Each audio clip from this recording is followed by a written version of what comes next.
क्या आपने कभी सोचा है, भारत सिर्फ एक देश नहीं, एक सोच है, एक धरोहर है जो हजारों सालों से जीती आ रही है। ये कहानी है युगों की, ऋषियों की, क्रांति की, एक नए सपनों की। आज हम करने वाले हैं एक ऐसी छोटी सी लेकिन गहरी सी यात्रा, from the beginning of Bharat to modern India. नमस्कार दोस्तों, welcome to this video introduction to Bharat, जहां हम समझेंगे कि हमारे देश कैसे इवॉल्व हुआ और उसकी सभ्यता और संस्कृति ने कैसे दुनिया को शेप दिया। Let's begin. Part 1, ancient Bharat. Bharat का इतिहास शब्दों से नहीं, युगों से लिखा गया है। हिंदू धर्म के अनुसार समय को 4 युगों में बांटा गया है। सतयुग, जिसमें धर्म अपने शुद्ध रूप में था। त्रेता युग, जहाँ भगवान राम आए और रामायण का युग था। द्वापर युग, जहाँ महाभारत हुआ और कृष्ण ने गीता का ज्ञान दिया। आज हम जी रहे हैं कलयुग, जिसका आरंभ 3102 BCE में माना जाता है। अब सवाल आता है, जब इंडस वैली सिविलाइजेशन चल रही थी तब कौन सा युग था? तो दोस्तों, सिंधु घाटी सभ्यता का समय 3300 BCE से 1300 BCE तक था। ये समय था द्वापर युग के अंतिम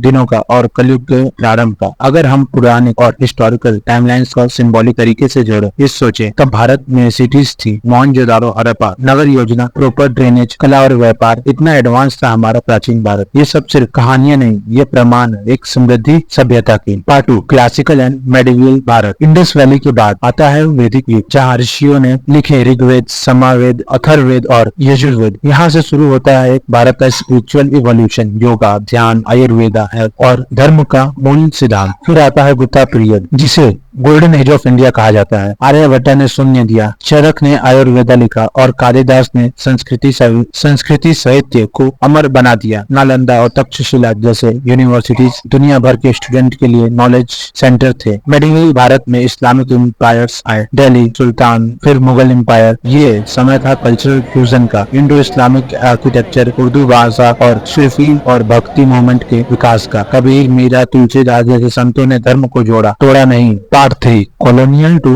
मॉडर्न भारत। फिर आइए कठिन दौर, British colonial period. British colonial period 1857 की क्रांति से लेकर 1947 की आजादी तक भारत ने एक लंबी लड़ाई लड़ी। गांधी जी ने सत्याग्रह का मार्ग दिखाया, भगत सिंह ने बलिदान दिया, सुभाष चंद्र बोस ने नारा दिया, तुम मुझे खून दो मैं तुम्हें आजादी दूंगा। 15 अगस्त 1947 भारत आजाद हुआ। फिर 1950 में अपना संविधान बनाया गया, दुनिया का सबसे बड़ा लोकतंत्र बन गया। आज भारत एक डिजिटल, डाइवर्स और डायनेमिक देश है। चंद्रयान से लेकर UPI तक हम दुनिया में नए स्टैंडर्ड्स को सेट कर रहे हैं। साइंस, आर्ट, कल्चर, स्पोर्ट, सब में भारत एक नई पहचान बना रहा है। तो ये था भारत का सफर, सतयुग से सिलिकॉन वैली तक। युग बदले, समय बदला, लेकिन भारत की रूह कभी नहीं बदली। यहाँ हर धर्म, हर भाषा, हर रंग एक रंगोली की तरह जीवते हैं। लाइक करें, शेयर करें और कमेंट में लिखिए, मुझे भारत पर गर्व है। भारत एक देश नहीं, एक अनुभव है। और चैनल को सब्सक्राइब करना मत भूलिएगा नए एपिसोड्स के लिए।